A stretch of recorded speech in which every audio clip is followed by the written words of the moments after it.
কোরআন পড়ছে ঠিক মুসলমান হয় নাই। নামদারি মুসলমান। এরা হোসেনি মুসলমান না, এরা এজিদি মুসলমান।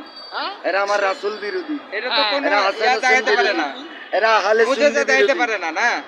মুজাজা দেখাইতে পারে? আহলে সুন্নি ওয়াল জামাত বিরোধী। তাদের দ্বারা তো কোনো মুজাজা হয় না। তাদের কোনো গোরাগারি আছে? তাদের কোনো গোরায় নেই। এই যে আমরা দেখতে পাই। আসসালামু আলাইকুম রহমতুল্লাহি ওয়া বারাকাতুহু। আমরা দেখতে পাচ্ছি আমাদের প্রশাসন আমাদের পাশে আছে, তারা তাদের ডিউটি পালন করছে। আমরা সেনাবাহিনীকে এই জন্য ধন্যবাদ জানাবো। তারা প্রচুর পরিশ্রম করছে, তারপরে অনেকে বিশৃঙ্খলা করে। আমরা দেখতে পাচ্ছি যে গোলাপশাহ মাজারের সামনে অনেকে বিশৃঙ্খলা করে। আইনের আওতায় আনা হোক। হ্যাঁ, আইনের আওতায় আনা হোক। এটা অন্তর্কালীন সরকারকে আমরা কি অনুরোধ জানাই, যারা মাজারে ক্ষতি করছে এবং করতে চায় তাদেরকে আইনের আওতায় আনা হোক।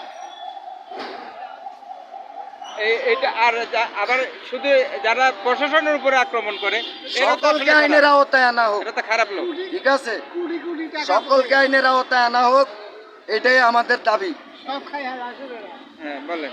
তখন আমার 12 বছর, তখন আমার মা এখানে মানতি করে যে আমার ছেলেটা যদি পাই তাহলে আমরা এখানে সিন্ধি দেব। তখন আমার বয়স 12, আর আল্লাহর মতো এখন আমার বয়স চলতেছে 42 বছর চলতেছে। আমি এক মাজারে প্রতি বছরে এই সবরাইতের 5 দিন পর আমি বাবা গোলাপশাহ নামে আমি পাগলাবাজার নন্দনপুর আমি সিন্ধি করি। যদি কেউ ফরমান লইতে চান এখানে যাইবেন, তাহলে আমার এই কথাটা ফরমান আপনারা পাইবেন। কিন্তু অলি আল্লাহ কখনো মারে না, তারা কায়ে পাল্লায়। অলি আল্লাহরা সবাই মাঝে আছে, এমনকি বাবা গোলাপশাহী দরবারে আছে। কেউ কোনো ব্যক্তি গোলাপশাহ বাবার ক্ষতি করতে হইয়েন না, আপনারা কেউ ক্ষতি হইয়েন না।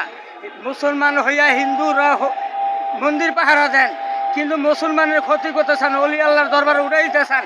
কিন্তু মুসলমান হইয়া আপনারা মন্দির কেন পাহারা দিতেছেন? তাহলে অলি আল্লাহর দরবার পাহারা দেন, মন্দির পাহারা দিয়েন না মুসলমান হইয়া।